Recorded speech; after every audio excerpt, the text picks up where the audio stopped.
That's fine. That's And so he said, I said, well, you're probably right about that, but I'm always telling people why these companies aren't broken. It doesn't make me feel good. He goes, well, just look at one more, my investment. So I went to look at this investment, and John Hummer was on this board.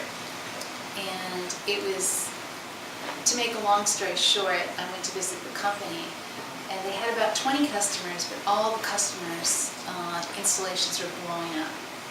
And since I started my career as a software engineer, at this point in time I could still read source code. I could still write code if it was required. So I said to the VP of engineering, can I see the source code? And he said, no. And I said, your investor sent me here, so no is not the right answer. And he goes, no, you can't see it. And I go, did you lose it? I mean, no wonder the software's blowing up. He goes, well, actually, no. We had 19 different versions of the software, so we never finished the first one. Right. And what it was evidence of is it was very, very early still in the software industry. It was very nascent. Really building commercial software was an art, not a science as it is today. Nobody had best practices. In fact, there were just a couple companies like Microsoft that were approaching even $100 million in revenue. Right. So I went to that board of directors and I said, look, the sales guy's really running the organization. He says, I need a new version. They start over. So you have 20 wonderful customers. They all have a different set of software. So you're really not a software company. You're a professional services company. And they had an offer for that company to be acquired. They went and told the acquirer the story. The acquirer said, we want them anyway. And John Hummer started stalking me at this point.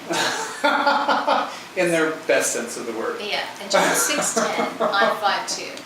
And John said, I really want to start a fund focused on software, and I want you to be my partner.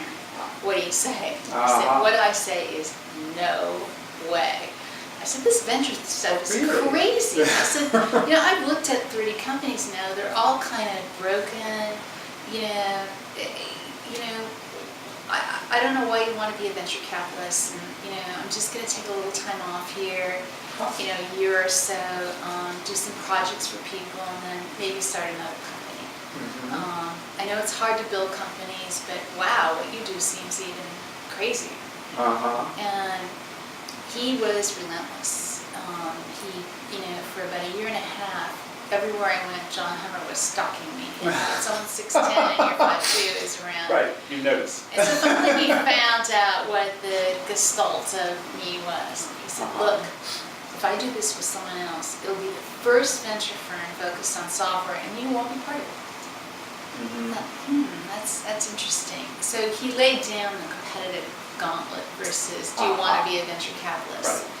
So when we started the firm, it was about mid-87 when I finally said, okay, I'll do this. And then it turned out that no one had actually raised new capital. No one had actually created a new venture firm for 5 years. It was a venture creation drought. There were at the time only 100 venture firms. So I did not know this. I didn't know much about fundraising for a venture firm. So we had to have 133 meetings before the first person said yes. Wow. Okay. So that's a lot of patience, right? Yeah, if you're very competitive, what I tell entrepreneurs in their own fundraising is that the fundraising process, it's very Darwinian. It weeds out the weak and it makes the strong stronger. Because you really believe you have a great idea and you listen carefully to the feedback you're getting.